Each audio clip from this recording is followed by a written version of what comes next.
this circumstance, look at Sen. He has 175 minerals.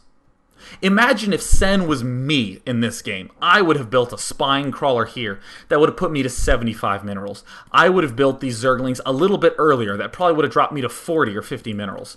So now all of a sudden, I have my main, my spire's getting close to finished, and I'm dead broke on minerals. Never in a million years am I even going to consider the ability to get this expansion up. That is why you hear me emphasize so much your mechanics are very important. They're super duper important to have good mechanics. Because when you have good mechanics, it opens your eyes to all these amazing strategies that you can do, and you can begin abusing the subtlety to have a very fine-tuned style. Because again, there is so much wiggle room when you have good mechanics that all the decisions you make become your own and you look all cool and fancy. Kind of how it was really neat in like the 2005-6 era, how you could clearly distinguish I Love Oov's Marines from Cassie's Marines, from Zelos's Marines, from Nada's Marines. They just moved differently. And I mean, that sort of stuff really gets me excited. As you might be able to tell as my voice is getting into higher and higher octave ranges, and I'm probably ejecting saliva onto the life cam. What else was I going to say? Oh yeah, because recently there was some guy posted on Gama Sutra, and he said that he'd seen my 121, I guess it was, the helping gold to silver level players, and he said, it's so depressing now to have a top player say that mechanics is the only difference between a silver, a gold, and a platinum level player.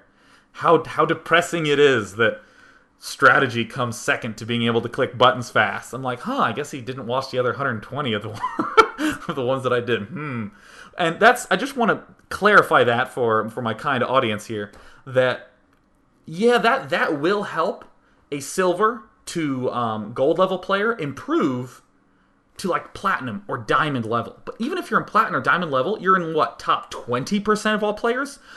Now strategy comes in. And that is how you get from mid-level platinum to top-level platinum, or now from mid-level diamond to top-level diamond. The best analogy that I can provide is that if you were passionate about football, constantly watched videos of plays and strategies and tactics and techniques, but you were a 100-pound thug, right? You're just this little skinny guy who wears wife beaters and basically the elbows are the most prominent part of your body. Someone would say, well, if you want to play pro football, you got to go to the gym. Please go to the gym and get in really good shape, because only once you are in very good shape can you actually begin implementing all these strategies that you know and love. Same way with Starcraft. Get your hands, get your eyes trained, so that way your brain can do the stuff that your brain wants to do. Not because there's no strategy in Starcraft.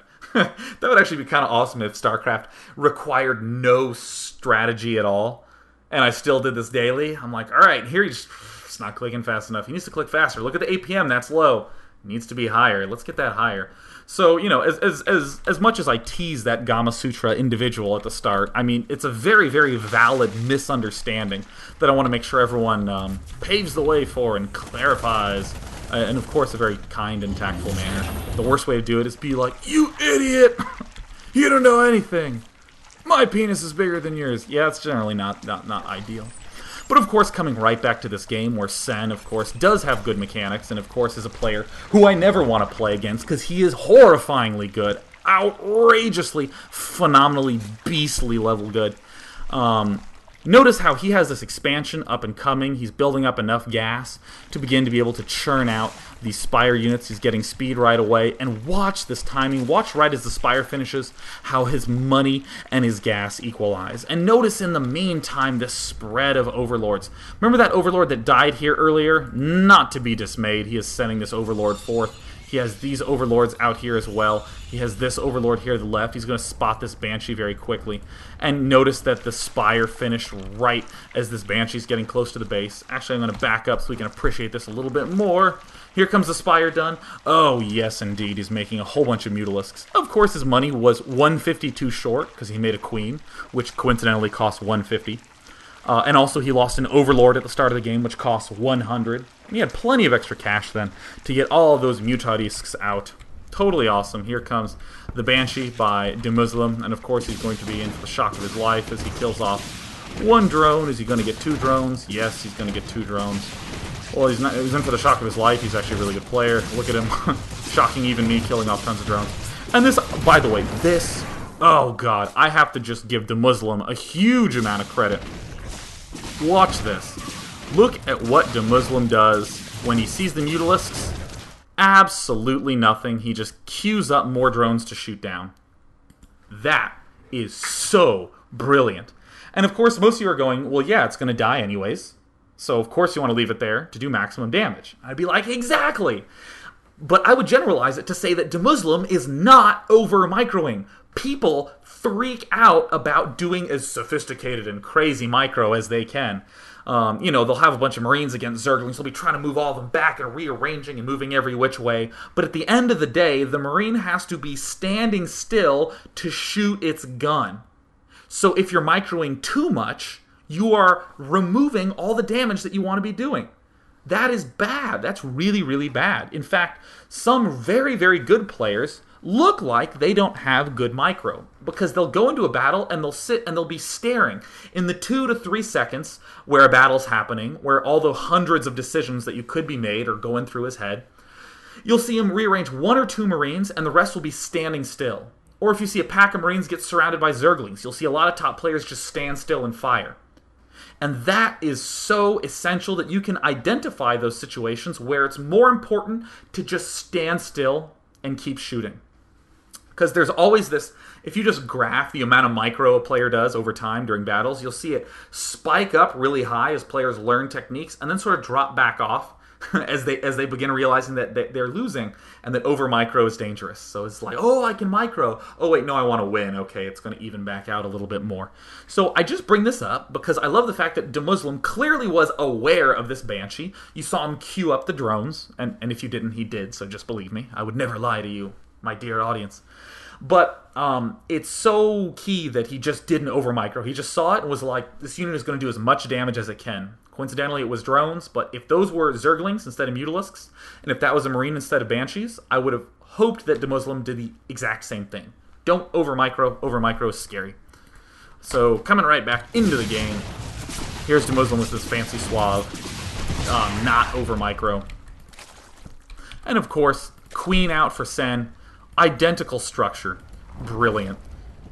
Huge coverage of the map. This Zergling is not just watching this expansion, but, is of course linking up vision from this north end of the map to this little vision here provided by, actually this watchtower with this Zergling.